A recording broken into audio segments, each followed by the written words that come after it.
Vitality versus G2 it's a battle to claim your spot at the top of the EU LCS. We've heard people say you're not the champions until you beat the champions. Well, Vitality have beaten everyone else. There's only the champions left.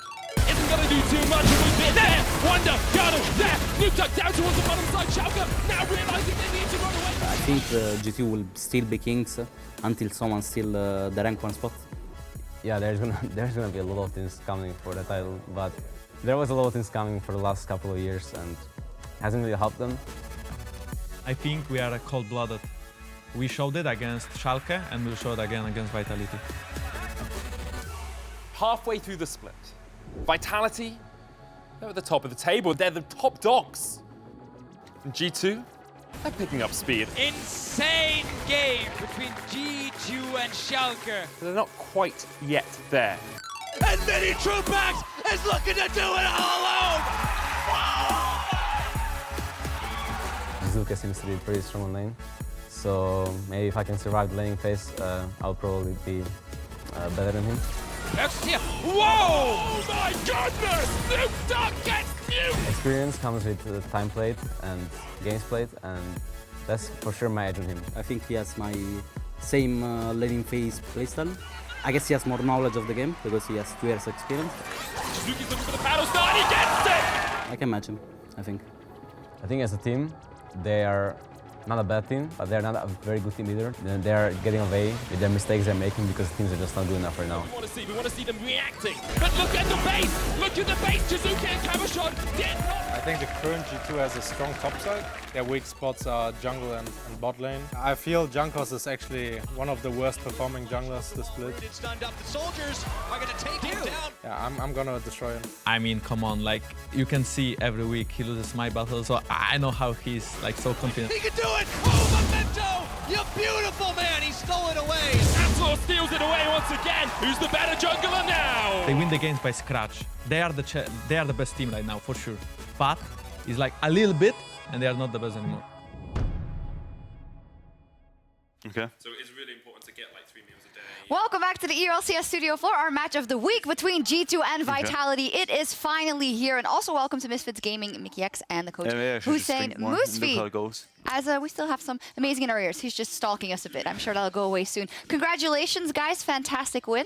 Thank you. Thank you. Hussain, this is also your 5th appearance on the desk, so it's starting to be... Practically a veteran. We're on the show. Yeah, exactly. Well, we'll be covering this match of the week and also picks and bans, and the wait is almost over as we gear up for G2 versus Vitality. And for the Vitality roster, as we take a look at the players, the split so far has been a giant success. They're on the top of the table with 7 wins so far and creating kind of a rift between them and the rest of the standings. Now, we just heard an interview with Jankos, and Hussain. Jankos said, yeah, they are winning, but I don't like the way they win games. Do you agree with that statement? And what do you think it means? What does it mean for you? I completely agree with it. And I think, at least in my eyes, what it means is that, you know, usually when you give up stuff in League of Legends and it's super risky, you should be punished for it, and good teams will punish you for it. But I feel like Vitality takes a lot of big risks, and they get away with them a lot because teams in Europe aren't punishing them right now, and maybe we're not good enough to punish them. And so they look really good because they take high risks, which obviously will have really high rewards, but they don't really... They shouldn't be getting away with those. Well, you didn't let them get away with it versus you guys, right? That is the only loss they have suffered. And now they're going up against G2 Esports, the reigning champions, going into this matchup with 4 straight wins. And when you talk about playing the game the right way and getting the game the right way, Vedius, that's something that often comes up with G2. I feel like that right now, they seem to be on a right track to playing the game a little more properly, would you say, rather than Vitality? Because you compare the two, and Vitality have generated a lot of interesting strats. I had a conversation with Yamato where I was like, things like the Ziggs, things like the TP virus, is this stuff that you're doing intentionally? He goes, yes, we all come in with a prepared plan. Whereas G2, they seem to be a lot more standard in terms of meta. They're looking for the correct play. But I still feel like that there's an over-reliance on their mid laner PerkZ right now. He seems to be the one that's making those highlight reel plays. He's the one that's stepping up, that's allowing G2 to be able to come out ahead. And I feel like that I want to be seeing multiple members of this G2 roster step up before I can truly believe that they're the champions. All right. You mentioned Yamato there. Mickey, of course, you have a lot of experience working with Yamato in the past. Is it kind of not in line with his personality and his goals that they would win games kind of funnily, Vitality? I feel like Yamato is the kind of coach that would want the game to be played correctly, as we saw him also do with Splice. What do you think? That's true, but he's also open to like weird picks or like experimenting. So that definitely didn't change, I think. Even in Splice, we were experimenting quite a bit. Yes, you were, especially. So, yeah. All right, that still seems to be the case. Well, you mentioned it already. Let's focus in on the mid lane, Vedius. The Italian stallion Jiizuké has played out of his mind this split, but now he faces his possibly toughest opponent so far as he sets out to conquer PerkZ lane kingdom. Now, their stats are great. They're actually very competitive in the stats in terms of damage output, in terms of lane dominance, in terms of all these things. So is the fact that they are so close, Hussain, maybe going to turn it into a non-factor, or is there still room for one or the other to step up over the other one? I think whichever mid-jungle plays better together will play a huge factor in this game as well. Like if you look at just look at the kill participation for PerkZ, it's 90%. That's insane for a mid laner. He's not only doing well in his lane, but he's impacting every single other role in the game. And if you have a player that's able to do that, then being able to play through him is usually really good. And I think Jankos is able to do that. Well, we talk about the jungle mid synergy, and then the Jankos Gilius is obviously going to come up. They were also very vocal in the video. So, Vedius, how much is this going to tilt the matchup? Is there really a big skill gap between Jankos and Gilius? So, I had a cool chat with Amazing where I was asking him for his opinions on Gilius, and he says that as a jungler, he always knows what the correct things to do are. Gilius is a very intelligent jungler, and he's aware of where he needs to be and what he's supposed to do. Often his execution is what falls apart, and you can't really say the same for Jankos. I think mechanically, he's probably the most reliable jungler in Europe right now, but sometimes I feel that he gets a little over-eager and he tries to force things when G2 are really not in a position to do so. So I think that both junglers have clear strengths, but there are also weaknesses that so far in this split have shown to be abused. Well, as we're about to get into picks and bans, one lane we haven't talked about is the bottom lane, Mickey. So what is the better bottom lane here? Is it an AD carry than Hjärnan and Minitroupax, and is it Wadid or Jactroll, and how do the duos match up versus each other? I think the matchup is pretty even. I would give a slight edge to G2, I think, because I think they at least know how to play the matchups. But I think Vitality botlane, as far as I've seen, and when we played against them, they were kind of AFK in lane, didn't really do much in the game. So yeah, I think botlane is just going to be a farm fest, and it's going to be decided by the top side of the map. By the top side of the map. Wunder has been doing phenomenally, also someone you know quite well. PerkZ even said in the post-game lobby, he's crushing it, and he is when you look at the statistics holistically for top lane, he is the absolute leader. He is crushing it. Is that where we can find an opening for G2, or is it Cabochard that can tilt a matchup for Vitality, Hussain? I think, actually, Alfari talked about this on Euphoria, but Cabochard's the Euphoria podcast featuring Euphoria podcast. Check it out. So Cabochard's kind of like one of the most annoying top laners to play against and to draft against, because he has these picks that you don't get practice for in scrims and you can't really predict. So you just kind of have to know what your role in your team comp is. And I think Wunder is smart enough to do that. I don't think he's someone that'll be surprised by a matchup, but I don't necessarily think they'll find a strength in top lane. It just depends on how draft goes. All right, we still have a bit of a delay getting into that draft and getting into those picks and bans, but it sounds like I don't hear any why that this player is so much better than the other player, or this player can beat this player and that will change the game. It's all in that's true. draft. Yeah, I think a lot of it will be in draft, and that's actually really valuable that we have two pro players, because I have a couple questions ready to draft right now, and I'm looking at things like, we see a lot of priority in mid lane right now, and I feel like a part of it is due to the limited mid lane pool, but what do you think the focus is in making sure that you get yourself a strong mid laner in the current draft right now? Either you can do like heavy mid bans in the first phase and look to early rotate to whatever the strongest mid lane is at that point, and that doesn't necessarily mean you'll always have mid priority, but he'll offer certain strengths, or he'll offer more strengths than enemy mid laner. Or you can accept that a team will have a stronger pick in most situations, and you go for a heavy mid priority pick that can impact early game more. And I'm interested to see which way Vitality goes with this, because I don't think PerkZ is someone that'll be you can really abuse in terms of matchups. So they'll really have to find a creative way to use Jiizuké to snowball the game. Yeah, we'll have to see that. It has been the bread and butter of Jiizuké. He has the most solo kills for any mid laner, actually more than 2 and 3 combined. So he always is crushing it. It's cool that we can do picks and bans because I can give you guys a chance to have a prediction before and after picks and bans. We're just waiting for Jankos' PC to get swapped out. So tell me, who do you think has the edge in this matchup? Who's going to win and why? Mikyx? I think I'm gonna go for G2 because I think their top side in general is stronger. I think top lane in particular would be the difference. I think Wunder is better than Cabochard, and I think PerkZ can hold Jiizuké because most of the games that Vitality win is when Jiizuké gets like a huge lead mid lane. So yeah, I predict a G2 win. One G2 vote. Who wants to go next? Hussain, maybe? I agree with Mikyx. I think G2 as well. Same reasons. I think Wunder is not someone that'll be surprised by Cabochard's picks or not know how to respond to them well. And I don't think PerkZ can be abused as well. And I think if Vitality struggles mid-jungle, then they'll struggle across the map. Right. I unfortunately have to join the G2 hype train. That's 3 of them then. Yeah. Not a lot of confidence with Vitality right now. And I just feel like it's quite fascinating because if you're a fan, you're looking at this Vitality roster and they sit there, they're super proactive in the early game. They're really good at getting early leads. They actually play the way we like to see the game played, you know, very fast true. and aggressive.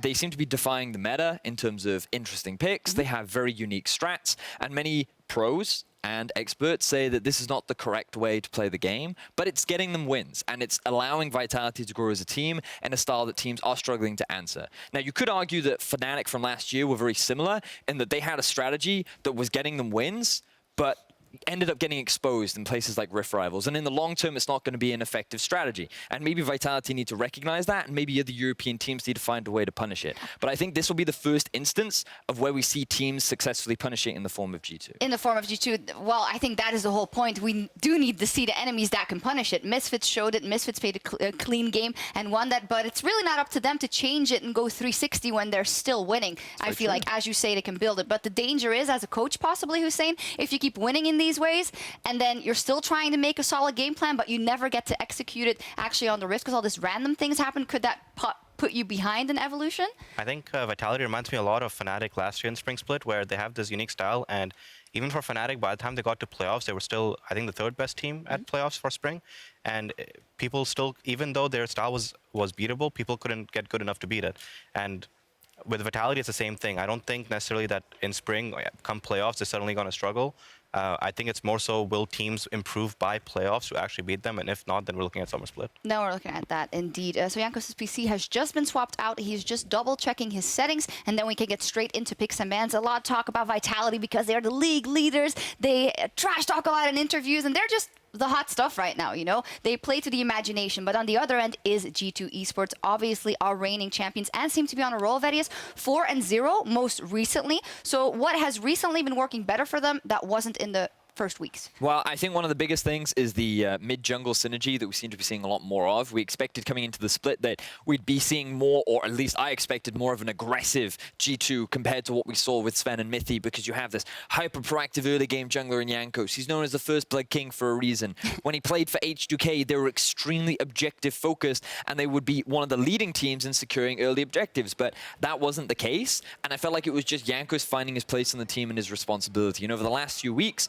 we recognize that Jankos invades a lot, way more than he did in the past. He is utilizing the lane pressure that he has to his advantage, and I feel like it is the big reason as to why we see G2 consistently getting a lot of early game leads. All right, it seems that we are ready to get into picks and bans for Team Vitality versus G2 Esports. I can't wait to see it. Your predictions pre-picks and bans were all 3 G2 Esports, so we'll see if that changes as we see these picks and bans come out. No surprises so far. We have a Ryze ban, a Jarvan ban, a Tahm Kench ban. Do you think there's worth in for either team to ban either lane out completely? Is it impossible, or is it just futile? I think only mid lane is probably the one that you can completely try to ban out, but even then it's not usually beneficial, because if one team starts banning mids a lot, then the other one will can get a good matchup for it. Yeah. So I think one mid ban on blue side is pretty common. I'm happy to see the Ryze ban. Now, Mikyx, I'm looking at you here because Team Vitality seem to be target banning Wadid. Having played against Wadid, do you feel that he's less comfortable on range supports, and that could be the direction that Vitality are trying to force him on? I'm not really sure about that. I think he played Ornn before and Rakan when it came out, so I think his champion pool is big enough. So I think it's interesting that they're going for the support bans here. And interested to see what they're gonna do with it. Yeah, Wadid does have a pretty broad champion pool even so far. Also, Janna, Tarek, Thresh in the mix, but they might be wanting to aim for a certain bottom lane combination that they want out. We will see. And there, the first lock-in is the Gangplank is a contested one for all top laners, but especially between Cabochard and Wunder. Now this I find quite interesting because typically, as we talked about earlier, you would usually try and see an early focus on mid lane. Both the Zoe and a Azir are available. Do either of you guys have any impressions as to why G2 wouldn't want to lock in something like a Zoe for PerkZ? I think they're probably just comfortable trading both of those picks because they both offer pretty strong ideals. Also, with that said, Galia's open and he's a really strong pick right now. So I think Gangplank's just like probably one of the strongest, if not the strongest top laner you can get. And Kalista got through. She gets banned very often, so I didn't see that one coming. Mikyx, are you surprised that Minitroupax gets his hands on that? No, not really. Kalista is like a pretty strong pick right now, so I think... Oh, I mean that she was left open. Oh, yeah, that's what I was. So, given her current strength, what do you think the safest thing to pick into a Kalista right now? Yeah, Alistar is one answer to Kalista. I think most people would go for Alistar against her because she can't really jump out of your combo. So yeah, Tristana Alistar is usually the case. And a good combo. Which support would you like to see paired in that bottom lane, Mikyx, with Kalista? Probably Tarek or something like that. So Tarek like kind of disables the all-in potential of Alistar Trist because of his, if he goes Guardian and all the shielding and healing when he auto-attacks with his passive. So I think either that or something like a Morgana. We'll see what happens. Yeah, it could be that they lock in the Zoe here, and that's obviously smart because now they can ban out some more mid laners in the second phase. So PerkZ will have to think what he wants to play against that specifically and what gets banned out. Yeah, because you're now looking at an opportunity for Vitality to limit even further the mid lane pool. And we've seen multiple times that Jiizuké is more than happy to play the Zoe into the very well-known Azir often matchup. So now you move into the second phase. I'm looking at both top has been matched, mid hasn't been. So do you think for Vitality they just focus on mid lane bans for now?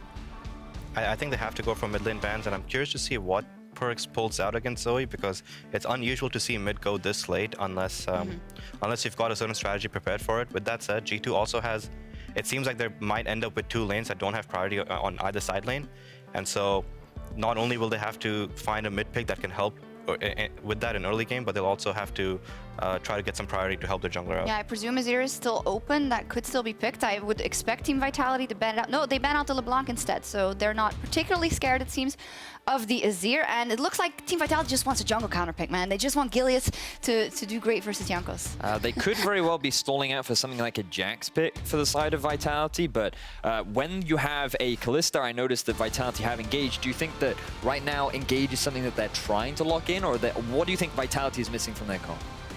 Yeah, probably Engage is what they need, even though they have Kalista ult, and yeah, I guess Sejuani would be the best here. There we go.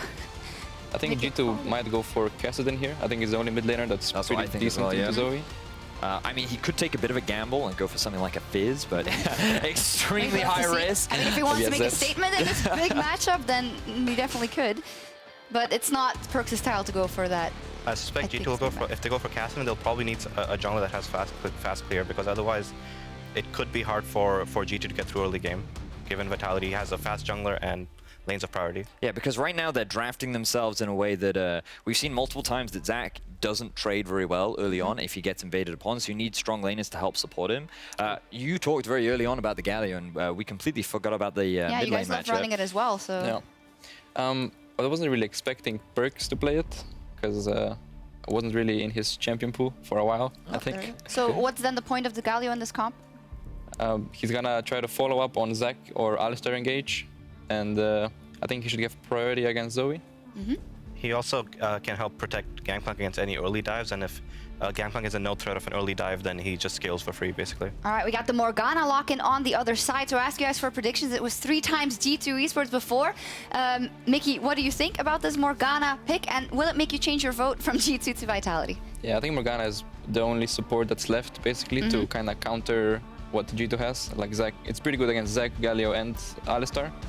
So yeah, it was kind of expected pick, and I'm still going to go for G2. Still G2. Vedius, what do you think about the comps up against versus I mean, I'm looking at this G2 draft and I see heavy team fight, and the only thing that confuses me a little bit for this Vitality roster is how they plan to make Zoe work in such a hard engage comp, because she's really good at harassing you from a long distance and kind of poke and pick, but when you have such hard engage and reliable follow-up in the form of Galio and Gangplank, I'm a little concerned for Vitality as to how they're going to be able to stall and stop G2 from forcing a lot of these mid-game fights. Sounds like you also don't want to change your vote. Still with G2. Hussain, what do you think? I'll be with G2 as well, but I do think Vitality has a lot of tools in the early game to win this game, and I think this game is going to be mostly on execution between the two teams. All right, we'll see what happens. We are 30 seconds away from G2 Esports versus Team Vitality. If one lane is going to make the difference, if one player is going to make the difference, who would it be, Vedius? Well, for me, I feel like the bot lane for Vitality have to get a lead on Kalista, otherwise she's going to get outscaled, and she needs to have that early pressure that Vitality can use to take the early lead that Hussain was identifying. Well, a lot of exciting matchups. I'm especially looking forward to that mid lane matchup of Jiizuké versus PerkZ, as well as Jankos versus Gilius in the jungle. It is time to kick off our match of the week in the Spring Split with Drakos and Deficio. Thank you, Sjokz. This is it, Deficio. We've been waiting. No more middle of the pack. No more bottom of the table. Best of the best hitting the rift right now. The analyst desk may be stacked against them, but Vitality are still 7-1. Vitality have still beaten every team but G2 and Misfits. And they can look to knock one of those names off the list tonight. Both teams coming in with a 4-game win streak. So, top form, 100%. Vitality gets Kalista for Minitroupax early on in the EU LCS. They gave it over to Schalke. And they were like, we don't care, we can play against it. But now Minitroupax finally gets to play it on his side. And we have to see him and Jactroll with this Morgana counter pick against the Alistar can do something on the bottom side. But everyone keeps talking about the mid laners. And Jiizuké, on this Zoe, he's made so many big plays already. I'm looking for more. And normally I would say, oh, Galio. Vitality, why did you ban the LeBlanc? Why did you deprive us of another Zoe versus LeBlanc matchup? But Galio's all about that AP. We've seen what this champion can do. All right, Vitality setting up for potentially an early invade on the red buff. Gilius talked a lot of smack against Jankos, saying Jankos was one of the worst performing junglers in the EU LCS this split. They're coming in now. They have a Morgana binding as well. Now they know something's wrong. Sleepy Trouble Bubble, level 1. Wadid gonna get knocked up yet again. Tries to buy a bit of time with the CC. Is he gonna be able to make it out? Yes, so many resources committed. Wadid gonna make it out in the end. Vitality taking a big risk here on this steal. Yeah, they want the early advantage in favor of Gilius, but PerkZ got to push his lane, while Jiizuké was busy chasing a kill they didn't get. He lost a lot of experience in that mid lane. PerkZ will hit level 2 very soon. Good news is he has the minion dematerializer. He can try to get back some of the wave pressure. And of course, as is the standard for Vitality, big words of confidence, leaps forward, more than happy to block that up onto PerkZ, looking for 3 and 4 stacks, only gonna find 3. We'll back off, but aggression as expected from this Vitality lineup. Yeah, they knew they couldn't get the kill right there. Jiizuké only had one with the bubble on his side, so it was more just get a bit of poke, and Gilius wanted to go top side. Is he looking to invade this blue buff already? It would be risky because top lane is pushing against Vitality, and instead, he's looking for a very early second gank of the game. Gilius, he's active. For more. Wunder is level 3. Should have the oranges to get himself out, but that's a lot of CC available. Buying a bit of time. Wallop, where's it going to be? Not going to look for the follow-up. Wunder is going to burn the flash, however. Gilius taking flashes left and right. Cabochard only level 2.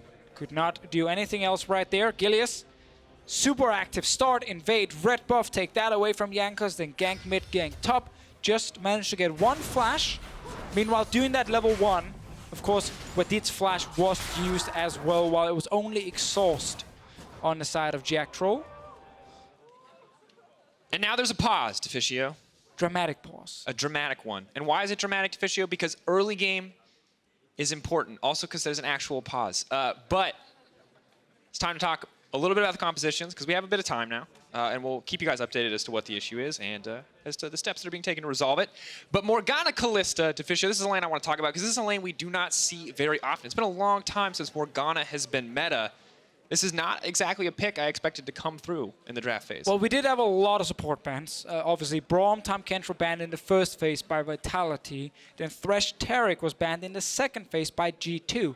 And what Vitality needed was a pick that could prevent Alistar Tristana from just comboing onto a Kalista and get CC applied to her and just kill her. So Morgana Black Shield can, of course, stop the Alistar combo from locking her down, and she can stay safe. Now, what you can do as an Alistar, which is always interesting, is if you can walk forward in lane, it's very hard for the Morgana to 100% predict who you're going to engage on. And if she's ready to Black Shield the AD carry, and you then turn to the support, there are still openings for the Alistar to find and engage just on the Morgana herself. But she's there with the Black Shield to stop this all-in from happening, so Minitroupax won't die. As an update is Jiizuké with the pause. We'll keep you guys updated as we go forward. But it's interesting, too, because you feel like if the headbutt pull combo comes through, super easy to Black Shield, super easy to play responsive, right? But if it's just a flash pull, if Alistar just goes for that snap, instant kind of engage, very difficult for Jactroll to respond in time. And all it takes is one missed Black Shield for this entire lane to fall apart. Also, I have to remember, Alistar does bring a second stun. Like, when he goes in, WQ combo, applies his E, you can turn that over to the guy without the Black Shield if you haven't broken it yet. It just requires Jactroll and Minitroupax to not stand next to each other almost at all in this lane, because you also can't afford to get double combo, but 2 members get knocked up. So there's a lot of skill to it on the bottom side. It's not just Black Shield you AD carry 24/7. And I want to see what exactly the next steps are, what exactly they want to do, because, of course, Gilius has been on the ganking train, just now moving back to his red buff, going to be approaching level 3. But Jankos is so far ahead in terms of this early jungle clear. Can he actually use this level advantage to punish? Can he get maybe an early level 6 to kind of force and engage? I mean, we know for Jankos that it's okay to just farm. He doesn't actually have to do much. All right, now in the heat of the game, it appears that Jiizuké thought that there was a visual bug and that a cannon minion disappeared, but there was not a cannon minion wave. See, everyone... But guys, he's playing against PerkZ. You know what I'm saying? This is high pressure. I just want to say, sometimes we have pauses in EU LCS that are not related to the PCs or the production. We have some players who can be a little bit happy on, you know, ready to pause at any given moment. Could be the wrong keyboard, could be a mouse that's breaking, could be a minion that disappeared that wasn't even there in the first place. This was on Jiizuké. I respect him for pausing and saying, wait, what happened there? But everything is fine, guys. We're back. Gilius still level 2. Bit unfortunate, but luckily for him, Jankos is quite low. Now, before we went to the pause, in this absolute bloodbath of a game, in the sense that people are trying to kill each other, not in the sense that anyone's actually died, I want to talk about the early games. Deficio, early games are important. Both these teams get big leads early on. Oh, well played there. But in slightly different fashions. You can see CS for G2, huge, big factor. Not as big for Vitality, though. They're a little bit different in terms of what they grab in the early game. Yeah, a lot more about getting towers down and kills for the Vitality lineup, but especially the fact they're playing so aggressive around tier 1 towers often means that after winning a fight from a gank or something, they get a turret, they move on to the next one, and they quickly get a big goal lead because of it. Where again, as you highlighted, G2, it's a ton of farming. It's a lot of Gangplank they like to play. So Wunder sits top lane, gets a giant goal lead for himself as well. He's doing the same with the Gangplank in this game. And I want to point out one thing he did. He went Dematerializer on GP. That's because the Gnar typically gets the push in this top lane, and he wants to try and counter that a little bit, get a bit more wave clear, actually being able to shove back early on with the Dematerializer, and try and prevent Cabochard from going mid. Because one of the big things for Vitality and how they get early advantages is also by moving mid lane. They love to send the jungler, send the support, send the top laner mid, and give Jiizuké an early advantage. Cabo can do it on an R in this matchup, so Vitality might get control on top side, and Wunder's trying to prevent that from happening. PerkZ, of course, with the early catalyst means he will be a little bit tankier, but still so vulnerable to those type of engages. And Zoe has such easy setup. Gilius has such easy follow-up. You do need to make sure that that is not a possibility. But we look across the map, it's not just top lane where Vitality have pressure. Bot lane as well. Starting to be a bit of a back and forth as Minitroupax has backed off. But you can see generally the pressure was in their favor. Jactroll being the ultimate support player, trying to hold the wave for his team. Jacuzzi. Americans! Is that... I feel like that's culturally insensitive. All right. Get ready to bear witness, Zyrene. Two of the best mid laners in Europe. And to all of you watching at home. But for now, we watch a Gangplank farm, Deficio. Truly one of the most thrilling activities of all time. Not League of Legends, but a barrel-based minigame. Well, we also watch Gilius hunting for Jankos. He wants to win this jungle matchup so bad because when you talk that much smack, then you gotta deliver every single time. And he's taking down every team in Europe except for Misfits and except for G2 Esports. I think he'll be okay ending the first half of the split, only losing to one team and beating everyone else, including the 4-time LCS champion. This is a very big game for Vitality. I saw them before the game. So insanely motivated. No one was laughing. It was just like dead serious, getting ready to go in here and see if they can win another game. The 5th game in a row then for them. Well, Infernal Drake is definitely going to help that. Kalista happy to have it, as well as the Zoe and the Gnar. This is one of the things we want to see when people pick Kalista and then get a range support, try and counter the Alistar. You control the bottom side, you move Kalista to early objectives like a Drake here. Vitality controlling that bottom side very well in terms of vision, control wards in the river, and they get rewarded for it. Smart play on Vitality's side. Oh, Gilius though. Maybe overstays welcome. Aftershock is going to proc. PerkZ not going to be able to find the follow-up, but Gilius very ambitious. Did not have a mid laner there when he looked for the invade. And there was a great quote from Febiven when he did an interview that was on Reddit where he said, European junglers tend to be more aggressive and looking for fights. And the main reason, it's all the banter. It's the rivalry. Oh, you want to kill Gilius so badly if you're Jankos in this jungle matchup. Looking for it right there. That's I was expecting like a deep analytical reason, like they're trying to capitalize on the wave pressure. Sometimes blah, blah, blah. I mean, this. They want to kill people because they want to disrespect them and make it clear who's #1. This has been a matchup where for over a week we've had non-stop banter between the teams. So much trash talk. Everyone is kind of taunting each other, and now they have to deliver on stage. And I feel like when we look across the map, top lane is still something that we always want to look at because Cabo has been very fortunate. He's had some great games. He's had a lot of games where the team has supported him, but he's still a little bit of a question mark here and there. On the other side, Wunder has been so brutally consistent for G2. And I say brutal because every single game ends with him shooting a GP barrel and 2-shotting an AD carry. Yeah. Wunder has been, for sure, one of the absolute best top lanes in Europe this split. Let's see what the fight here. Cabo, he's mad. Nice chains up on the CC. Will turn mini in a moment. This is going to be perfect for diving the tower. No stopwatch in this one. Is he going to run forward? The flash, he does have it! Oh, my miscall means Wunder's saved life. Gets a flash as well right there from Cabochard. Had, of course, to use the stopwatch forward. Good trade from the Gnar. This is game number 7 out of 9 games where Cabochard gets to pick after he's already seen the enemy top laner. Has the option to always try and counterpick these different matchups. And with the Gnar here, applying a lot of early pressure. As we talked about, Gnar does get to push in early. Gank mid. Oh, Jiizuké potentially in trouble, but does have the redemption. He's going to be able to heal up a little bit, trying to make his way out of that. Oh, flash back in. Well played by Jankos. Wait, PerkZ didn't flash? Are they going to be able to find the follow-up damage? Does not look like it. Drowsy could be in trouble. PerkZ happy to body block. I think PerkZ should have gone for that kill right there.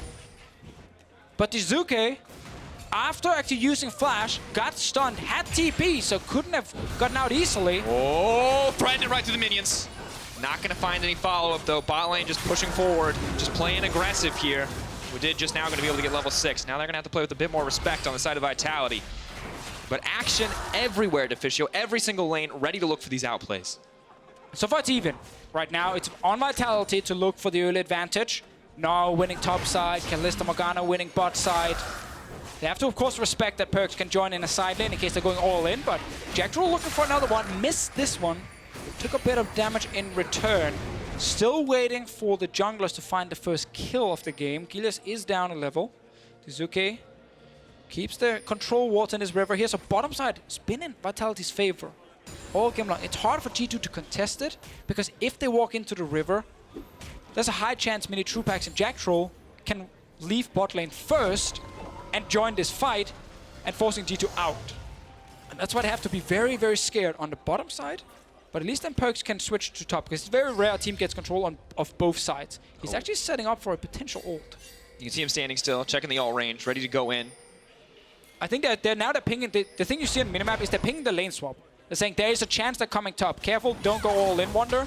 But now they see Kalista bot lane, so they know there was no lane swap. It was not just random pinging because someone was annoyed at his teammate. It was actually because there could have been a lane swap. And good heads up. We've seen Vitality with some very clever lane swaps help them come back against Schalke. We've seen Giants be a big proprietor of that as well. G2 see a potential coming, play around it, doesn't happen in the end, but now Jankos starting to put some mid lane pressure down, starting to look for more control of this area. Ocean Drake's still 2 minutes out. But look, it's Vitality's bot lane moving first. They're already around mid lane, so all these control wards just placed by G2 to get bot control, they're gone. They're gonna die. Ooh, nice sidestep, good patience. You're never gonna hit a good player with that. As Sven put it back last year. The Nidalee Spear. On the stream, as long as you have a mouse, you can dodge a binding like that, or a Nidalee Spear. Fatter hitbox, but slower projectile speed, so similar concept. Jiizuké, of course, with a bonus cleanse, going to be quite nice for the laning phase. Continues to poke out. Jankos is trying again with Wadid this time to get some vision back. Both teams are fighting on the bottom side. Both respecting the two dual lanes and what they can do to force a play. Wadid might get caught up by Gilius. Look for the chain CC. Jiizuké a little too eager though, gets pulled forward right back into PerkZ. They're gonna have a lot of damage there. He's gonna portal jump out, in, out, looking for the black shield. That's gonna be first blood. Fired back. Jactroll looks for 1 CC. Cabo's here in the middle of the fight.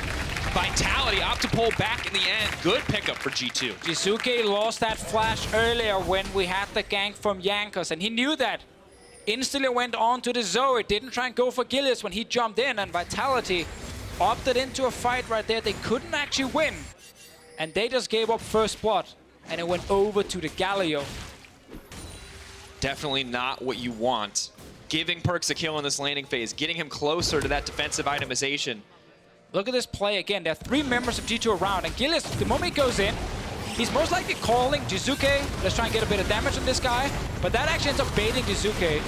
And when he walks down without the flash, there is no way out. Jankos, great engage from his side, and that is a very, very quick kill for G2, despite Vitality controlling the bottom side for most of this early game. G2 found an opening. A little bit too greedy from Vitality. And exactly what they needed too. We talked about the mid lane being so very crucial. I mean, you can see why. Look at both of these guys. They've been playing so well, both Jiizuké and PerkZ.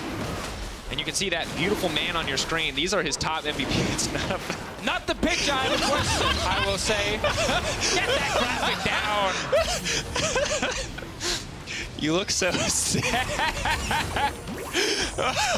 Okay. There's an article. You can. I mean, I technically sent it to him, but it's so perfect. Can we take the graphic down? All right, but this is the important part, of course. There Those we are go. 2 MVP candidates. That's what you need to take away. If you want to see all 5 MVP candidates, you can see eu.lolesports.com.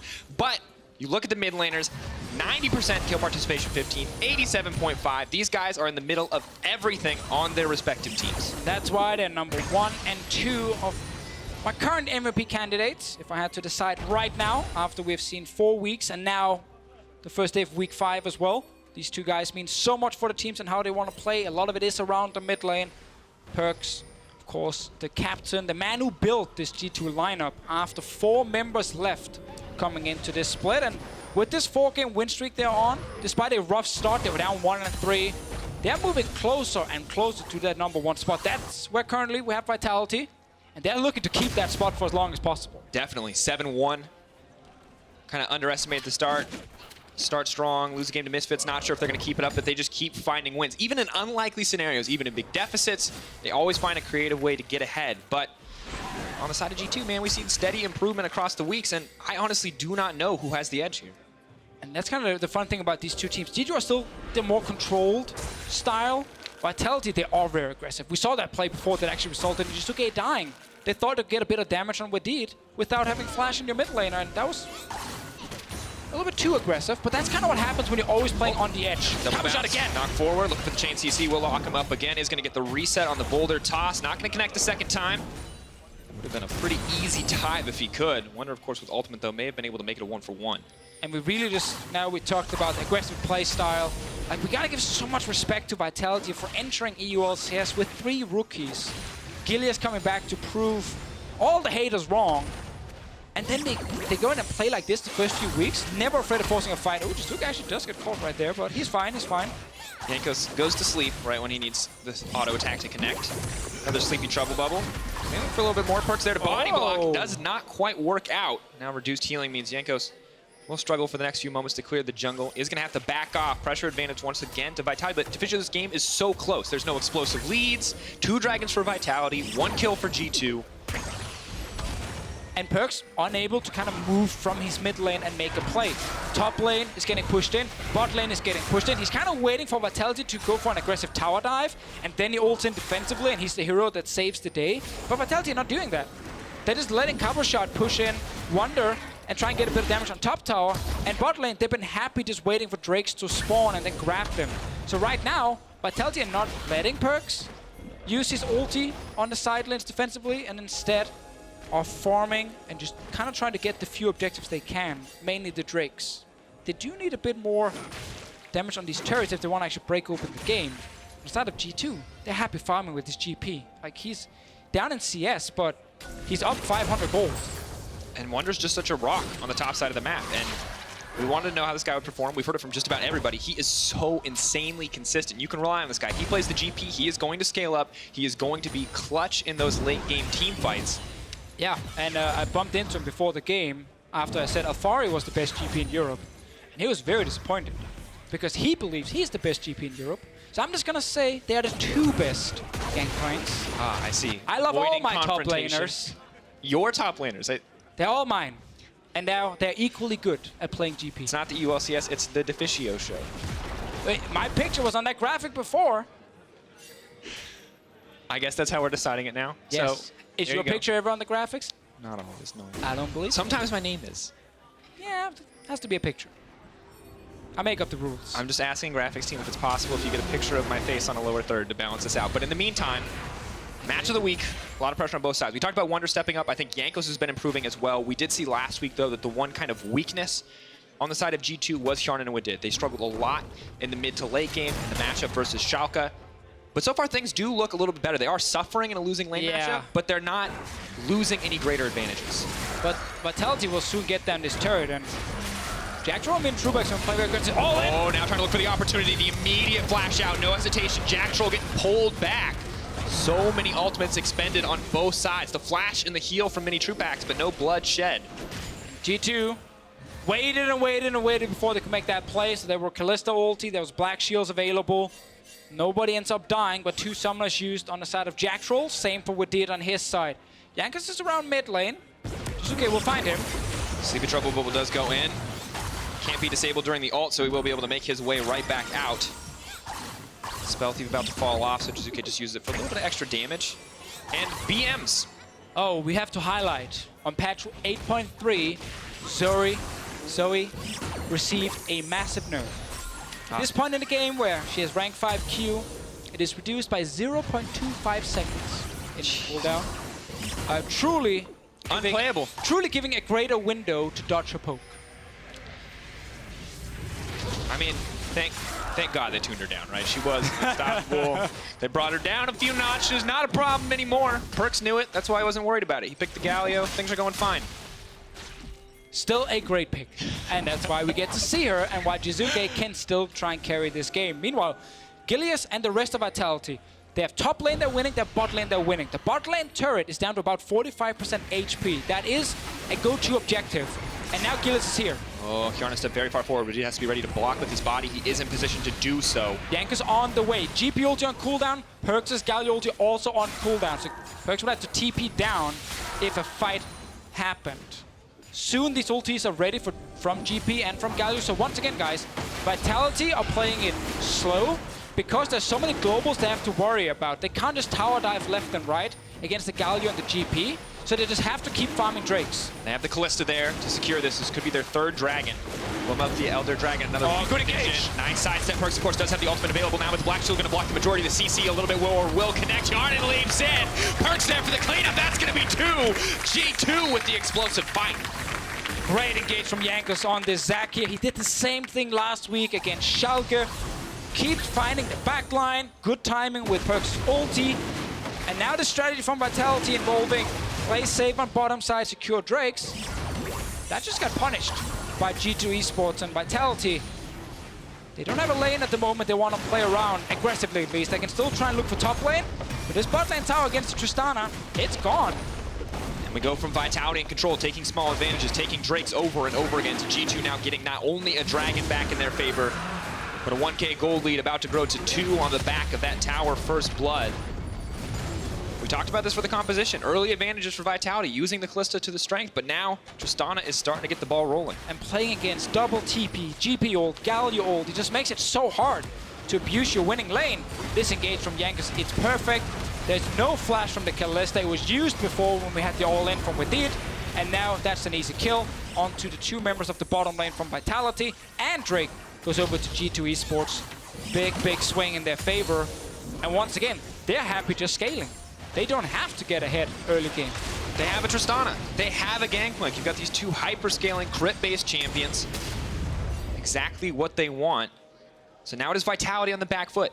They've already lost the tower. It looks like they're going to swap lanes to the top side. They're going to attempt to recover here, get a little bit back, make Wunder's life a little bit more uncomfortable. It's going to be difficult, though. Gilius is still trying to look for an opening. He's 2 levels down against Jankos. Not only did we have the early start where Gilius tried to get some ganks off after stealing a red buff, we then also have 3 assists on the side of Jankos, who's just kind of been power farming whenever he wasn't needed in the lanes. And Vitality trying to still look to play around this, but Jankos. All just coming in. This is going to be an easy pickup. Minitroupax caught shopping. Immediately taken down by G2. Exactly what the team wanted. Stood on a ward, tried to recall. Everyone had already left him. Once again, this slows down Vitality. Jiizuké is the only one at the moment trying to get some damage on the turret. Meanwhile, Cabochard is getting close in the bot lane. Let's see if we can actually get something down, because Vitality, they want to get some of these turrets off the map so they can start really pushing deep with the Gnar. Yeah, he's going to go Mega too, so there's really no option for him to continue poking from range. Immediately has to back off. It's another turret for G2 then. Exactly what they want. 4K gold lead. Bit of a fight in the mid lane. Gilius still not scared. Jiizuké trying to get down what damage he can, but Abyssal Mask making it so difficult. The base Magic Pen is decent for him, but hard to play this matchup. Vitality's still posturing like they're in control, but they're 4K down. This is a very difficult position to be in. But let's look at these outer turrets. G2's mid turret is low. G2's bot lane turret is low as well. If Vitality finds a way to get Cabochard to the bot lane one and Jiizuké to the mid one, there is a lot of gold to pick up. But before they get that, that's useless. Because right now, it's G2 with the 4K gold lead. We have to look though, when there is a Gangplank, how much of it is sitting on his side. And in this case, it is roughly 1200 gold advantage for Wunder over Cabochard. So that obviously is a fair chunk of it. But you also have to look then at, of course, the AD carries. 1200 in favor of Hjärnan over Kalista. A pick that normally needs to do well early to really have impact in the game. Very much the early to mid-game champion. Things looking a little bit grim for the side of Vitality. Minitroupax doing what he can to clear the wave. Right now, G2 are in control. They're going to lose a little bit of the push down in mid lane. And for now, they're going to hold on to that mid lane tower. But Jankos not looking to let that happen for long. And this is the controlled style we talked about, we expected from G2. One play at a time, waiting for their ultimate, waiting for those cooldowns. And Vitality, despite being everywhere on the map, despite looking for these opportunities left and right, have just not been able to find them, have not been able to find an opening versus G2. They simply could not go for kills against all the defensive options with G2's comp. Mid lane turret, dropping very low. Looks like it will get taken down. Gangplank are going to do a lot of damage. They're now pulling back. GP ult is there. Jankos looking for the follow-up engage, getting pulled right back out and thrown right back in. Hjärnan taking down Gilius, tower, and a kill to round it out. Another turret, another kill for G2 Esports. 5K gold lead at 24 minutes. Cabochard moved in to join the team. Did not try and take the bot lane turret. While they do get to push it back out.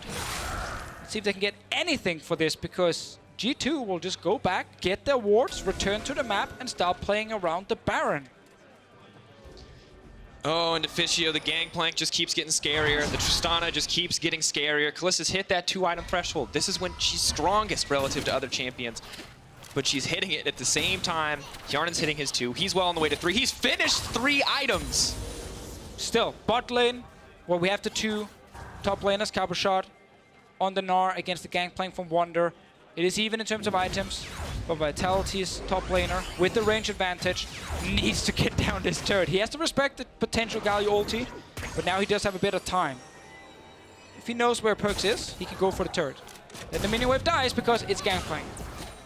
Oh, just give Cabochard like 2 seconds to get a turret for his team. He seems to be the main way for them to get some gold. I mean, he needs it. They need the advantage to pull back. Wunder's not going to give it to him. He's so content.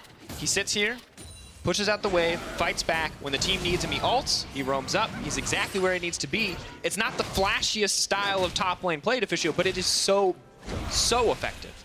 It really is. And G2 now, can they do what Misfits did last game? The slow control around Baron, where you control ward up the Baron River, push a bit into the enemy jungle. If you can't get all the way in, reset, go back to base, restock on wards, go back and make the same play, keep the advantage. For now, there is a ward placed on Vitality's side, just outside the Baron pit. We'll buy them a little bit of time, but the rest of G2 are making sure they take their sweet time. Hjärnan's doing Raptors, gotta increase that farm a little bit. PerkZ pushes out top. And right now, I mean, Vitality can't push anything. Well, are they really under pressure to make a play, Deficio? We talked about... Yeah, G2. No. Give them another 20 minutes. Let him farm. Don't risk Gilius stealing a Baron. Don't risk Vitality getting a great engage because one of your members are caught out of position. Then you're fine. Instead, Jankos is going to look for engage, try to find an opportunity. Gilius with a quick flash out. Ulti traded for some summoner spells. Bit of a fire back. Minitroupax, though, may find an opportunity on it with Wadid. Not going to happen in the end. Good damage comes in from the GP barrel. Luckily, no IE there yet for Wunder, though. Means Minitroupax still going to walk out with his life. We have the Mountain Drake alive. Gilius had to use the flash, but otherwise all the ultis are available for Vitality. Don't think they can fight the Drake, so they're stepping it. They're moving towards Baron. They're probably just going to kill control wards, but they do have Kalista if they want to start it. They have Kalista. It's too risky. It's too risky. It's guaranteed to steal against the Smite if they cannot CC the Kalista, but I don't think they have the damage yet to burn it down. Oh, Jiizuké, that's playing on the edge. Hjärnan can't lean forward, and he's going to look for it immediately with the rocket jump in. Jankos going to body block the ultimate coming on the backside from Jiizuké. No hesitation from Hjärnan. Follows back to look for the kill. He's going to get one, not going to get two as PerkZ takes it away, but he will find the double in the end. Vitality tried to go in and kill the Vision, then back out, but then G2 showed up with 5 members, and they instantly engaged. They know they're super strong. They're heading gold. The Tristana's hit 3 items. Hjärnan, he's angry. 8-0 to Deficio, 6K gold. It's going to grow even more as the Baron falls. No hesitation on the engages coming in from G2. 51.5 to 43.1. G2 are dominating. The controlled early game from G2 paid off. And now when they're this far ahead, they can keep looking for fights. Jankos blocks the ulti from Sejuani, and Hjärnan goes toe-to-toe against Minitroupax. He wins it, of course, on the Tristana. Great slingshot again from Jankos on this Zac. We got to keep highlighting that because he's always landing at the right spot, and he's been part of every single kill together with PerkZ. It's a good look for the team. And a tower refuses to die. Coordination, no towers. 2 dragons. Stopping them from getting perfect gamed on the side of Vitality. That is it thus far. Can they find more opportunities to strike back? Well, you have Zoe. She needs time to sit and poke. That's the way she adds a lot of value in the late game. When you're behind, you don't get that time. Because your turret is under pressure, you might get engaged on by Jankos, who's playing almost perfectly on the Zac. That makes it really hard for Jiizuké to do much in the game. The bot lane, they had lost some of these important fights. They had to use summoners and lost the Falling Drake fight, and ever since that happened, the Kalista never got back in the game. And the thing is, there's not a whole ton of good wave clear options here for Vitality either. They don't have the luxury of a scaling control mage to stop this from happening, so Jankos can just run right in.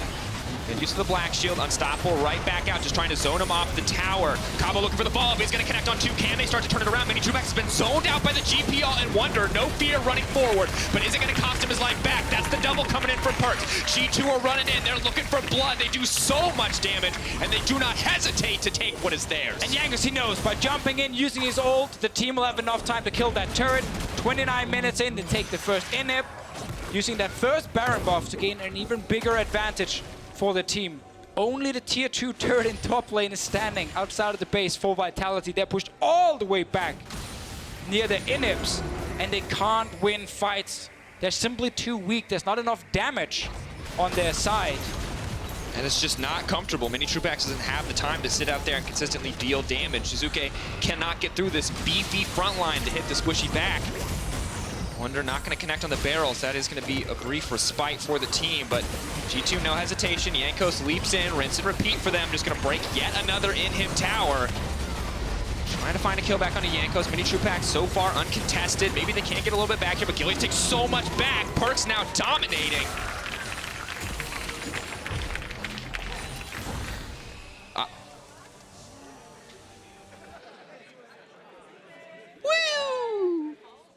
So, bit of an awkward time for a pause, but I think at this point, Deficio, things look a little grim for Vitality. So maybe this pause is a chance for them to reset their mental. Just a little bit. Come together. They're down 11-0 in kills. 8 towers to 0. This is a team who's been getting early advantages in a lot of the games so far. This is a team who had a draft, but had top lane pushing, bot lane pushing in their favor. Gilius was active early game on the Sejuani, but they couldn't find a turret. They couldn't find a tower dive due to Galid, due to GP. And when they couldn't actually push down one of their winning lanes, one bad fight, and G2 picked up multiple kills at Drake and just snowballed out of control. All it took was one good fight for them to get back in control. They had scaling in their favor. We saw Vitality taking small advantages. Not enough. Of course, as an update, Gilius has reported FPS issues. League officials are currently investigating into that issue. So for now, we will continue to talk about it. And I gotta say, on the one hand, you know, Vitality, they tried stuff. They tried so much to get ahead. They got a couple dragons. But on the other hand, shout outs to G2 in this game because they have nullified all of the early aggression. Jankos was just about always where he needed to be to stop Gilius from making any of those early plays. He was bot side when they were threatening to get dived, to be taken down by the Kalista Morgana combo. And he was mid to kill Jiizuké, and in what I don't think Vitality expected at all. They did not think there was a Zac in that brush, and it was just such a quick turnaround. Yeah, it's been almost a perfect performance from Jankos on the Zac here. Of course, also PerkZ on the Galio. Together with Jankos, these two guys showing a ton of synergy. And when G2 can successfully play around mid, they tend to also generate big advantages, just like Vitality, which is why the Jiizuké versus PerkZ matchup and the Gilius versus Hjärnan matchup, against Jankos, was such an important part of this setup, of this game. And we have to say, Jankos and PerkZ, they won. So far, at least. Yeah. It's 11-0. Well, when we heard from the desk, right? We heard from Hussain Moosvi, a.k.a. the Moose, that it's all about execution. And right now, G2 is the team that is executing better. And unfortunately, this is not a game where they get a reset. This is a best of one. You do not get any second chances when you play an early game composition or a composition where your lanes win early and you suddenly fall behind. Yeah, we're watching a team that is 7-1 in the EU LCS, only lost to Misfits so far. Take on G2 in this battle here to show who truly is the best team in Europe, based on a best of one. And in this game, it's clearly G2 Esports. We have seen Vitality stall, show some great comebacks. We had the TP play from Minitroupax last week. Let's be clear how dire this is. I am not saying this will happen this game. I'm just saying we have in the past seen them be far down and then try and get back. But they don't have that kind of comeback potential here. There's no backdoor that can happen because they haven't even taken a tower. No options. Well, let's take a look at the most recent replay. We can see exactly how far ahead G2 are, see exactly what went down, how we got to this point in the game. Yeah, this is just Jankos using the zoning of Zac, knowing that his team with the Tristana can easily kill the turret if he just buys a bit of time. Nobody from Vitality can easily engage here. And when Cabochard jumps in, it's on to Galio and it's on to Alistar. Not the two targets he's actually looking for, but it's kind of impossible for Cabochard to find a good opening there. And at this point, because you can't kill the front line and you can't get to the back line, it's almost impossible for you to win a fight on the side of Vitality. And it's... Zoe always feels so good when she's ahead or in an even game, but in these situations, you're just wishing you had an Orianna. You're just wishing you had an Azir, something to clear the wave, something to help you hold on, something to stop a Zac from leaping face first into your team. I'm not sure at this point anything would help. We just got to give a lot of credit to how G2 have been playing the early game and now how they're snowballing this lead. Didn't have any issues grabbing a Baron either after we had the fight around the mid lane. And Vitality getting knocked down a little bit. We have to remember this is just potentially one extra loss, so they end 7-2 if they lose this. I mean, don't get me wrong, still an insane start for Vitality. That's still a great rookies. start. There's plenty of time. This is one game. But the thing we always ask when we talk about Vitality, we've heard from them, we've heard from the team, pretty much everyone talks about it. This is a team that feels so much about confidence. Confidence to make those big plays, confidence to make those risky decisions.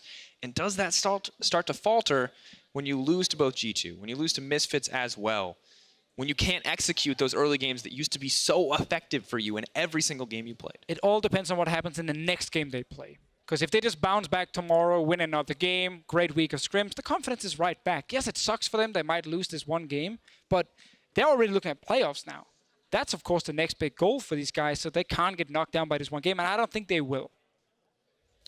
And they look good. And we talked to Yamato about it when we had him on the podcast a few weeks ago. He said it's not about a single loss. These rookies are so hungry that even if they lose, they just come back fighting harder. What went wrong? How do we get better? How do we make sure that that never happens again? And so it has to be something that you hope that they're going to learn from. For now, you can see the players on stage, waiting to get back into the game in the middle of a tense late-game team fight. Definitely a difficult situation for both sides, even G2 who are feeling so confident. Although you can see mostly smiles on the faces. Tends to happen when you're this far ahead. You played so well in the game. Hjärnan as well on the Tristana. Has not died, as no one on G2 has died yet, so it's a good look. Great comment. I mean, look, man. Didn't even lose his bot lane tower yet. I realized after saying, yeah, he didn't die, like, oh, yeah, well, no one's died. So not quite as significant as I thought it might be. But, of course, while league officials investigate the problem, reported by Gilius, let's head on over to the analyst desk for a look at the game so far.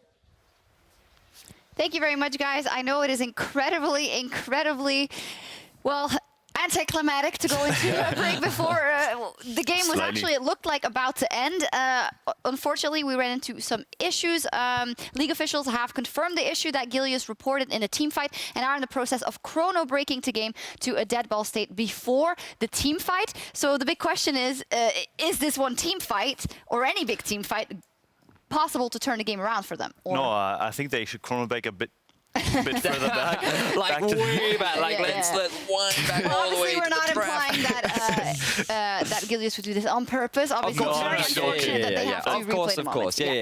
We're effectively just rewinding the game a little bit. We'll be going back to, I believe, just a little bit before the issues did occur. But you're still in the situation where G2 have effectively nearly perfect gamed Vitality, our current #1 team, and so it has been let's talk about such a that in convincing itself. win. Like, how much of a surprise is it that I think G2 wins? All the analysts had predicted them to win, but in this fashion, it's quite a shock. Oh, the good ones. So how much of a shock is this? Yes, I mean, so I think it is a shock to many, given the play style of Vitality, in the sense that they are a very proactive team that likes to get early game leads. You look at the draft initially and you think, oh, they're going for things like Kalista, they're getting themselves Gnar, they're drafting themselves winning lanes very early on. And you think, this is the Vitality style, this is what they've won a lot of games with in the past. You've got Jiizuké, one of his most known champions, in the form of a Zoe, and everyone's like, this is great. However, we identified some issues that have really mitigated and limited their early game snowballing power. Yeah, I kind of feel like they set themselves up for too much of a hill to climb, because, like, sure, they have winning lanes, but they have to win them so extremely hard to actually, like, do something in the game. So, like, for them to actually run the Gnar in the first rotation as they did, like against the Gangplank, if you want to counter pick Gangplank, you can do it later. It doesn't have to be there. You actually have to pick up something that inhibits the Kalista. And the enemy has Galio, the enemy has Alistar. Kalista is useless. So all these things come out and are also things that you guys named as the picks and bans were coming out. However, there was no definitive voice, also not from you, I think. Vedius, you just said, well, I'm going to keep to my predictions because I think it's going to be hard for them. But there was no, they're going to get absolutely crushed because of this composition. So in that, I think G2 is still surpassing our expectations. I admit that what I was expecting in this game was much more of a scaling style, like team fight focused play from the side of G2, given that, yes, you can look to play on side lanes, and yes, they could look to be proactive in terms of the early game, but when you have things like a Kalista and a Gnar, and you have these winning matchups, especially with a champion like Zoe, it becomes much harder to set up those kind of invades. So I wasn't expecting necessarily a huge amount of proactivity, but then I had a chat with Amazing, and it made me realize, like, it's actually really difficult to force things against this kind of a comp. And Vitality's whole game plan of let's build early leads, let's rely and play around our strong lanes, gets heavily mitigated. Oh, you want to gank bot? Well, tough luck. Galio's there. Gangplank ult is there. Oh, you want to try and gank the Gangplank? Oh, well, tough luck. There's a Galio there. He also has Zhonya's he can stall, right? There are so many answers for G2. They literally just have to wait to a point where they're now stronger, and now you're just seeing this composition from Vitality kind of fall apart and unfold, and they don't really have any other answers. Do you feel for a team like G2, who is more known for playing the game, so to say, correctly, when they saw this draft coming out for Vitality, that is also something they possibly identified very early on and saw, well, hey, if we just do X, Y, and Z, we should win this game? Yeah, it seems like it, because they bent two supports in the first rotation, then they bent another 2 supports in the next rotation, and they just thought, hey, Kalista has nothing to play with. Like, so for us, it's just about playing the game right, and we're going to win because we have the better comp. And we heard from PerkZ last week say that he thinks right now the gap between European teams and, say, Korean teams in terms of what good League of Legends is because many European teams come into a game without a proper game plan, an idea of how to execute on the list of available options that they have. And something that G2 are very evidently working towards is coming in with a clear game plan, understanding what their responsibility is based on the composition they have, and then executing upon it. And I think this is a great example, this week especially, of coming in, we know exactly what we want to do, we know their strength, we know our strength, we'll play around it, and we'll secure ourselves a very convincing win. And on the other side, it is also what we've heard has been criticism, and also out of the mouth of Jankos about Vitality. I don't like the way they win. You know, it's not a solid way to win games. And obviously you can say, well, as long as they keep winning, who cares? But obviously when they suffer a loss like this, this might turn into a change of strategy rather than a change of tactic for Vitality going forward. Yeah, it could be. I think they're going to look into building more safe and sound comps, because honestly, if you lose to a team like G2 in this kind of manner, like, this is something that's going to keep happening going forward, because G2 is a team that plays like that. Then you have Rocket, that is a team that plays like that. And other teams are going to copy the top teams or the teams that are on the rise. So more teams are going to copy whatever the top team at that point does. And then maybe G2 at this point. I'm going to cut you off because I hear that the players are ready and we want to see how this game plays out. So casters, take it away. Thank you very much, Sjokz. We are getting back in the game. To remind people, Gilius experienced some FPS drops as they were getting dove under their top lane inhibitor. We've chrono break the game, which means we basically just backed it up a little bit to what officials call a dead ball state. Essentially, no one is doing anything, presumably before they started diving Vitality Before into the the Zac tower. flies in. So presumably he's not charging either. We're going to find out. You're going to find out with us. It's going to be a joyous experience. And I'm going to guess, Deficio, master analyst that I am, that they might still dive the tower despite us rewinding the game. Yeah, I mean, Jankos not even aiming for kills when he's doing it. He actually dives in to just make sure Hjärnan can kill the turret. So, well, let's see. Once we get back into the game, and wait, Hey, tower is gone. This time, Jankos didn't even have to leap in. They just walked away. So there was one kill that happened after this that G2 are currently not sitting with. That's why it's 10-0, not 11 in this case. But now they still got the turret down. They have already killed the mid inhib from before, when they made the exact same play we just had here. Gilius, can he do anything? Nope. 13K gold deficit 30 minutes in. 10-0 kills in favor of G2. They're even on Dragons. G2 actually happy to have the mountain in this instance. That lets them break the base even faster. And at this point, it is the clean closeout G2 are looking for. There is a big minion wave bot lane. Can that minion wave finally kill a tower for Vitality? Wunder's on his way. He's running very fast. Let's see that bot lane minion wave instead of these supports running around. Wunder's on his way. He will get there in time, Drakos. I believe no this towers turret will die. Will simply not die. That big wave could have done it, and they died. Oh, oh, GP. No turrets for Vitality. No, not going to work out. And of course, interestingly enough, despite G2 and Vitality both being very good teams, very close to the top of the table, Vitality at the top of the table in their case, neither of these teams have actually had a zero-death game yet this season. So if G2 win here, they have done something that not even Vitality could do. Let's see. We're kind of waiting for G2 to make the same play where Jankos flies in behind the turret and zones them off. And then Hjärnan kills the turret in about 2 seconds. Yeah, now you don't have to do that. Health left. Now you can just kill it. They're walking it down, folks. It's not a lot else to say at this moment. It's just domination from G2 Esports. 4-time European champions, replaced 4 members, and then coming into the split, after the rough start, they just look so good now, so clean in this game. And we talked about the top side of the map stepping up. PerkZ always been a rock for the team. Wunder on the GP, consistent as well. Jankos lackluster in the first couple of weeks, but looking better and better, and better with PerkZ specifically. Yeah. But now even their bot lane is performing so well. Hjärnan and Wadid back on these aggressive champions that they like to play. Jankos zones off, third inhibitor falls, 6K Baron power play. Doing everything they can to hold on. Those barrels are a death sentence, so they have to do their best to watch out. Third inhib going down. Who can do anything on the side of Vitality? They need a great engage from a Sejuani. They need Jactroll flying in, hitting Hjärnan, but they can't get to him. And Jankos, he's going in. Wants to go a little bit more. How many members can he hit? He only manages to hit one. Jankos is now on the tree combo. He's going to give up his life in exchange for nothing. Desperate plays coming in now. Jiizuké having to flash away from just a single barrel from Wunder. This could be it, the last chance, the last dance here for Vitality. See what they can get back in return. Well, we got super minions in the mid lane right now. Some other minions coming bot lane, and G2 with this Tristana. Kill this turret so quickly. No ulti from Gilius. They're going in again. Trying to break it down, just trying to zone them off. They're not even worried about the kills at this point. They just want to close out the game. They have the tools to do so. Hjärnan is relentless, pushing down the towers 11-0. I cannot believe my eyes. G2, slow and confident, looking to close out the game here. They're gonna do it, Drakos. Now they just need to kill that Nexus, maybe get some kills. Can they get the kill back? Will Jankos fall? Can they stop them from getting the game? It does not look like it. 11-0 closeout for G2. Absolute dominance.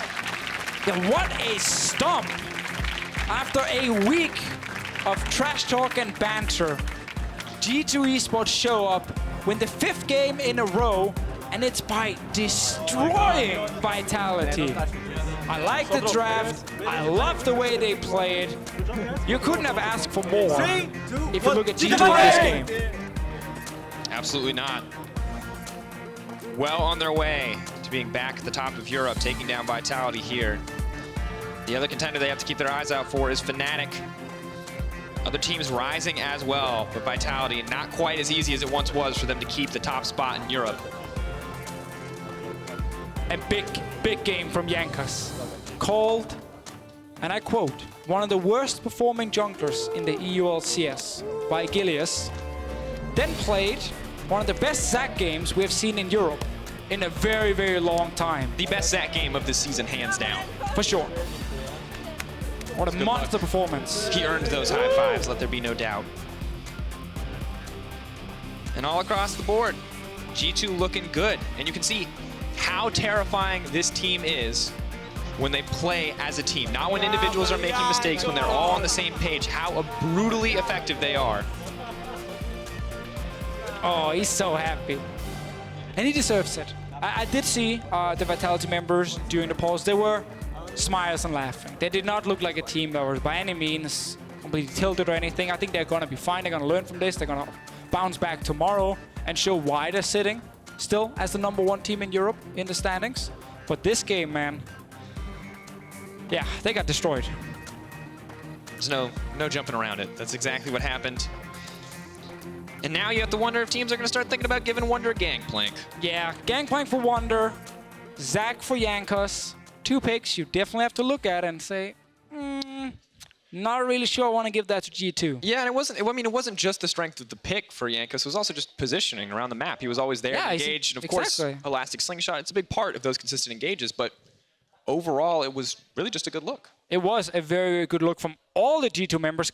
Great to see Wadid and Hjärnan bounce back after a rough week 4 on their side. And again, on the Vitality side, like they wanted to snowball early game. Yep. The moment that backfired, they didn't have a way back in the game. Their comp, once they fell behind, couldn't really win team fights. They couldn't win the split push either, other than the Gnar kind of slowly pushing the side lane. And you don't need slow there, you need fast, very fast. And eventually GP gets the wave clear, it all starts to fall apart. So once the early game comp there, once it didn't snowball, it just meant they couldn't win the game as long as G2 did not make any mistakes, and they played perfectly. Did not. Well, it's always hard when nobody dies to narrow it down to potential contestants for who's going to be player of the game, but we've narrowed it down to Wadid, Jankos, and PerkZ. You can head on over to @LO Esports on Twitter and give us your vote.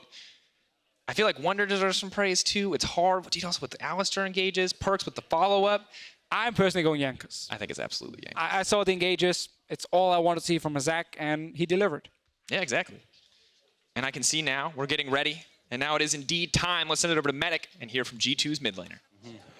Thank you very much, Drakos. I am here with the winner and the mid lane king once again. It's PerkZ. How did it feel taking down Jiizuké? It felt, I mean, fine, yeah. We won, so I'm happy, yeah. Okay, so it's more about the team winning than about you winning that individual matchup. No, I really couldn't care less. Okay, that's good to hear. Vitality was 7-1 coming in. Both of you and they were on a 4-game winning spree. You're now undefeated in the last 5 games. Do you think G2 have turned a corner now? Well, this is like something we've been working towards for the last, I don't know, 5-6 weeks. So I'm super happy to see that our improvements, like what we've been like destroying our bad habits from before and putting new good habits and just working more, communicating more as a team in game and outside the game, so we can like help each other improve. And it's just nice to see like the fruits of the labor coming true. So yeah, I'm very excited to how the future holds for us, because I think we have potential to be good and we have like a lot to go on. Yeah. So you talk about destroying the old habits that you're trying to get rid of. As sort of the single member remaining on G2, was it about people adapting to your playstyle and G2's playstyle, or was it you adapting to the way that your team wanted to play as well? Well, it's mostly I try to make my team play the way we played before, and they all want to play the best way possible. So we are like working well together, and me adapting in terms of like communication and how should I communicate and like play with my team as well, because it's different compared to last year. I have like some different jobs in game, but yeah, overall it's going well. So yeah, I'm just happy. So what are your different jobs now? How have things changed for you from last year to this year? Well, last year, I guess in scrims I was just more of like having fun, I would say. I mean, I was trying, but I would like have more fun. I was more of like a clown, I guess. And now I'm just trying to give my 200% energy in every scrim I play, and like scrim review and stuff. So that's like the most important part for me. On stage is like almost same, so like nothing changes, but it's mostly like how I work and how I approach the game. And yeah, I just put pressure on myself to perform. Well, you seem to be performing quite well at the moment. Congratulations again on the win. I hope the second half of the split goes just as well for you guys. We're going to hand it across to a quick break, but we'll be right back after this. Okay, guys, I will warm up for exactly 1 minute now. This will be enough. Let's go, guys. Oh, they're dragging another. Oh, good engage. Nice side step. PerkZ, of course, does have the ultimate available now, with Black still going to block the majority of the CC a little bit more. Will connect. Hjärnan leaps in. PerkZ there for the cleanup. That's going to be 2. G2 with the explosive fight. Down, Gangplank are going to do a lot of damage. They're now pulling back. GP ult is there. Jankos looking for the follow-up engage, getting pulled right back out and thrown right back in. Hjärnan taking down Gilius, tower, and a kill to round it out. Is going to look for it immediately with the rocket jump in. Jankos going to body block the ultimate coming on the backside from Jiizuké. No hesitation from Hjärnan. Follows back to look for the kill. He's going to get 1, not going to get 2 as PerkZ takes it away, but he will find the double in the end. I'm looking for the follow-up. He's going to connect on 2. Can they start to turn it around? Minitroupax has been zoned out by the GP and Wunder. No fear running forward, but is it going to cost him his life back? That's the double coming in for PerkZ. Now they just need to kill that Nexus, maybe get some kills. Can they get the kill back? Will Jankos fall? Can they stop them from getting the game? It does not look like it. 11-0 closeout for G2.